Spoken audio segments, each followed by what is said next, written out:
Bismillahirrahmanirrahim. Alhamdulillahi Rabbil Alamin. Wassalatu wassalamu ala rasulihil amin. Sayyidina wa habibina Muhammad wa ala alihi wa sahbihi ajma'in. Amma ba'd. Assalamualaikum warahmatullahi wabarakatuh. Sa mga kapatiran natin, lalong-lalo na po sa mga nagtatrabaho po sa mga kumpanya, sa government, na kung saan po ay mayroon pong tinatawag na loan. Magkakaroon sila ng loan na malaking pera. Ito ba'y pinahintulutan sa Islam na tayo po ay mag-loan sa ating trabaho, na kung saan ay talagang babayaran natin na ilang taon at kapalit naman nito ay malaking pera po ang mauutang natin. Pangkalahatan po sa Pilipinas, pang pag-usapan natin, sa bansa natin, wala po akong alam na mayroong nagpapaloan dyan at nagpapautang dyan na walang riba. Opo. Kaya haram na mag-loan sa trabaho mo.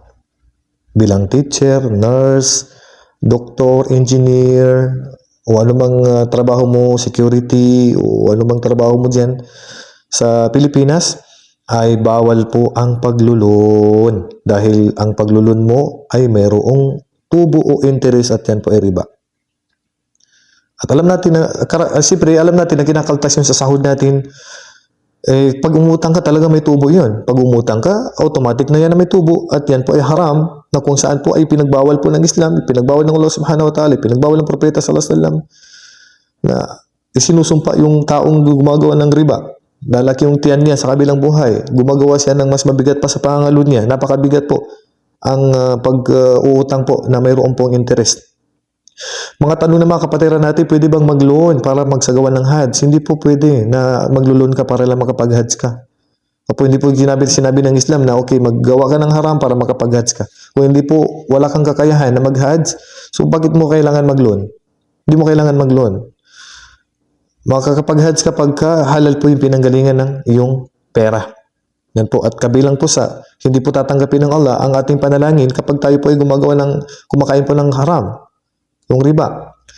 At kung hindi naman po emergency yung paglulun mo, dahil gusto mo lang pong bumili ng sasakyan, gusto mo magnegosyo, gusto mong pambayad sa school, so hindi po emergency yun. Hindi po yan katulad pag buhay na po yung nakataya sa ospital, o kaya wala na pong matirahan, kumbaga ulan man o araw, may mga anak ka, o maliban nagagamit ka ng loan para makapagpatayo ka ng simpleng bahay, pwede pong mag-loan. Kung mabigat po yung dahilan mo, pero magpapatayo ka ng mansyon, magpapatayo ka ng malaki mga bahay, mga negosyo, mga resort, o anumang negosyo na malalaki, haram yun.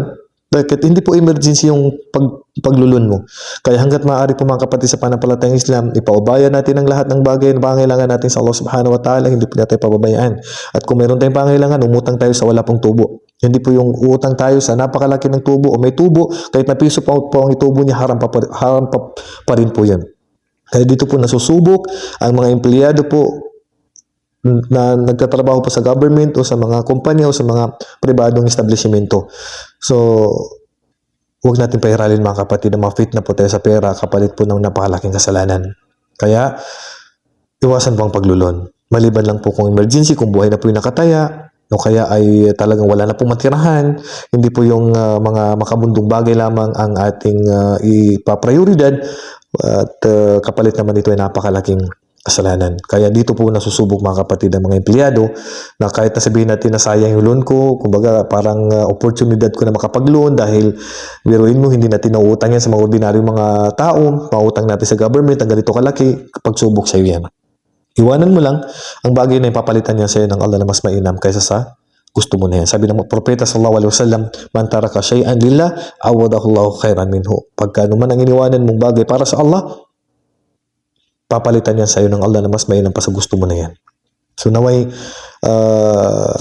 mahaba po ang sabar ng mga kapatiran natin na nagtatrabaho po sa mga trabaho na pwede sila mag-loan, at naway palitan ng Allah subhanahu wa ta'ala ang anumang gusto nyo na alam naman po natin ay pinagbabawal, papalitan yan ng Allah subhanahu wa ta'ala pag gagawin natin ito para sa Kanya.